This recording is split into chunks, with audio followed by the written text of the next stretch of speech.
How's it going, guys? I'm here with Tom in his Stage 3 Viggen, and this thing, to me, is absolutely nuts. Plus, it's a lot easier to drive than mine. So this car was the car that finally convinced me to go Saab, and for a lot of different reasons. I thought it sounded pretty dialed in, and when Tom got on it for the first time, my socks were pretty blown off. I didn't let him see it though. It's a Stage 3 tuned Saab Viggen. It has quite the story behind it. It's been a very weird car for Tom from what I hear. At least from his tuner and my tuner, Mike D. We have the same tuner. And apparently this car has had multiple different readings on a dyno. Can you explain what was going on? Yeah, I like to pull up the dyno sheets, but to give you the official numbers, but the JZW tune was a little spotty that it first had. It wasn't starting right. It wasn't, I mean, just a different tune than the Mike D tune, but it runs stronger on the Mike D tune. Really? The JZW tune was very heavy on the boost. Yeah. Boost 4, but the Mike D tune is, I mean... Well, it's a lot different for us. Explain it. Yeah, it's a lot different for us because Colorado is at a much higher elevation. He's got a boost gauge right here, and I actually haven't paid attention to it to see how much he's actually pushing right now. So, Tom, how about you explain how you actually got the car? Alright, so I picked up this car about 3 years ago from a kid in Nashua. It wasn't perfect. I mean, I had to do a lot to it to get it up and running. New clutch, 3-inch turbo back exhaust. Got T5 cams in it. That's probably why it was so noisy when we were idling. It's got 4 different braces on it. Well, 4? I thought it was only 3. Or 3 different braces on it. Oh, sorry. really? I was like, holy cow. Yeah, no, not 4. Anyways, yeah, it's got 3 different braces on it, and which is favorite modification. Yeah, but yeah, I think it's my favorite modification thus far. You know, was the handling part of it, because when I bought it, I threw it around the corner, it was just like, you know, like kind of a battleship. But now she's chained down, and I can throw it around, have a lot more fun with the car. You know, so I would recommend anyone who has a Viggen to grab the braces from genuine Saab, because they really help just improve the fun aspect of the car. So this car and most high output, or the best models that you can find, or really the only models you really want in Saabs, usually come with the Mitsubishi TD04 turbo. Of course, it comes different in slight variations for like Subaru and of course original manufacturer Mitsubishi and all that fun stuff. This car isn't too terribly low. It's got good suspension. What kind of suspension you got in here? So we got a 2-inch lowering pony springs all the way around. I got Pilot Super Sport tires, which are almost roasted from I got them a couple years ago. Those don't last too long in a car like this with you know, the torque you have. And the Stage 3 tune, it just kind of rips them apart. But it's a fun car. It's a car I take out on the weekends, just blast it around, de-stress, like, you know, have some boost therapy. Boost therapy. That's a good name for it. I just have a lot of fun with it. I like to keep it looking kind of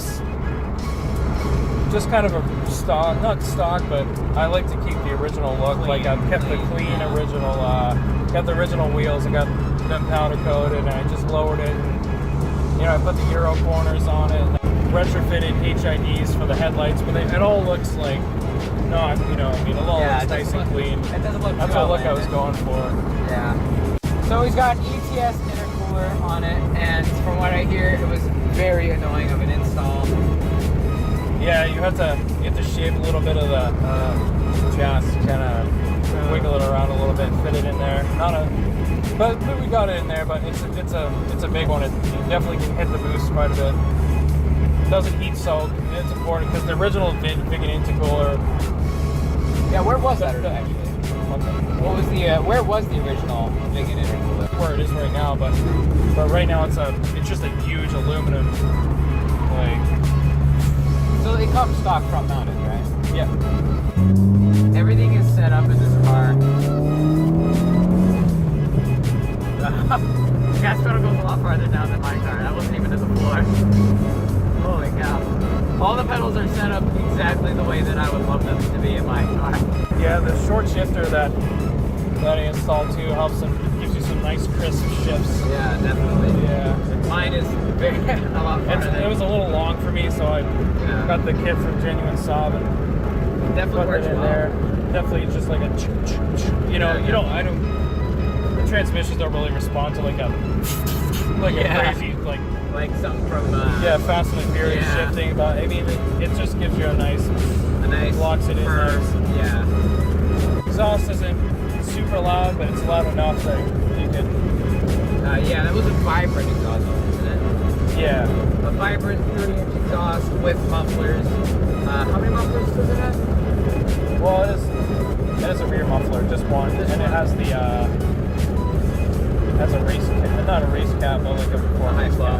Yeah, high flow. Yeah, like mine. This car is like really, if I had to describe it, of course it gives you a taste of like your Saab, your normal Saab. It gives you a taste of your luxurious, encompassed feeling with the dashboard. It gives you that feeling of like protected. And actually, Saabs have been renowned for being the safest cars in Europe back when they were being made. Definitely lets you know when a bump's coming though. The suspension is like this car is like, you know. Oh, that's how it's supposed to be with an aftermarket suspension.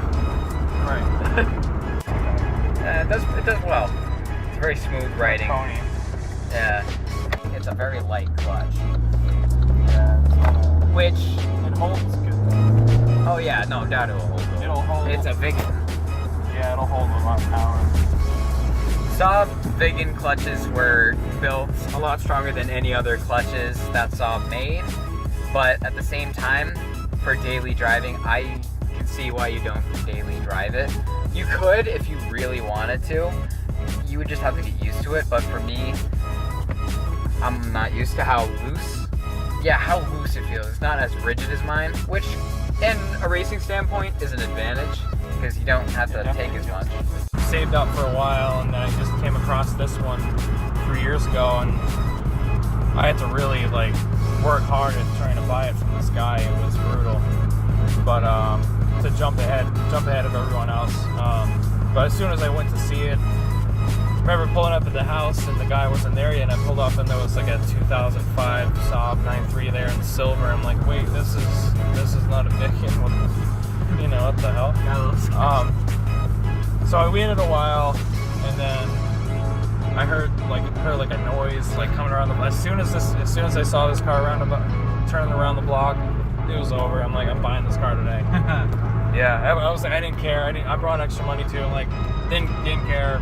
I'll give him a couple extra $100 to jump ahead. Whatever. But I really wanted it. As soon as I saw it around the bend, parked up right close to my other silver 9.3. Just to look at them both side by side, I'm like, oh, I have to have this. I've only had a dyno twice, 2 separate times, and I want to get it on a dyno kit though, not a Mustang dyno, and see what she does. Yeah, definitely. Just to get it and then compare. You know what I mean? Yeah. And then I'll get the 2 ratings of the both. Because the last time with the Mike D2 and the Stage 3 tune, this car reacted very good. So I was very happy with it. Definitely is a beautiful car. Does not ever disappoint. No, definitely not. It's definitely a fun car. I take it out and flog it. I don't drive it. I don't drive it nicely. I take it out on the weekend and I don't beat on it, but I like to have fun, Oh, no doubt. Third gear. That was third gear. We could have gone to second. I remember the first time I ever rode in this. I was like, wow! And then we were going up to an intersection. I was like, yo, Tom, slow down, slow down. Year by year, it gets better and better. I just want it to slowly. I don't want to rush it. I just want to do it tastefully. Like, eventually, I'd like to do like a full rebuild and forged pistons, but I don't want to go crazy. I don't, you know what I mean? I just want to keep it like tasteful and. Yeah. Definitely. This is definitely like, in my opinion, like the perfect car to comfortably go take the family out for a drive on the weekend. Like that, and also it's not a. I mean, it's a 5-door, but.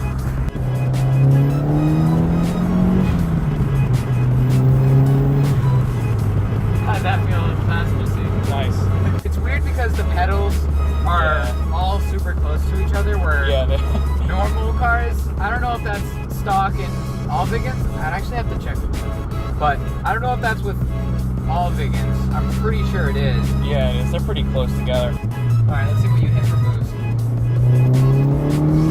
Torque steer. Wow, that was weird. I like the top 15. Oh, 17. It's about 17. 17, 18. Which is pretty safe. I mean, with JCW, I was getting about 20, a little over 20. But the way this tune is built up, it's a little more torquey, but you can definitely feel there's a certain point in the pedal where if you go past it, you'll lose some boost. yeah. But there's a certain sweet spot in the gas pedal where you'll hit full boost. It's very interesting, and I haven't ever experienced that on any other car. But like, there's a sweet spot you gotta hit with the gas pedal.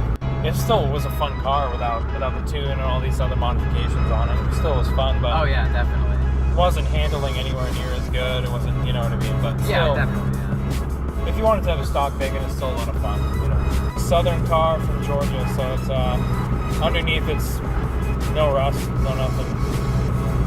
And you always put it away over the winter. And it gives it rust protection, undercoated, rust protection. I mean, it does have, every car has a couple spots here and there, but yeah, but that's easy. I just got a new front bumper for it. I got to get that in the paint shop this winter. Yeah. Just all these steps I'm taking to make her my dream car. Yeah. It's never going to be perfect, but just I want it to be the way. We'll always have something that we want to do to see how it will be better. So, thank you, Thomas, for letting me drive the Viggen and review it. It was definitely an amazing car. It always looks fleek. I will see you guys in the next video. Let me know how you like the review. And Thomas is my dad.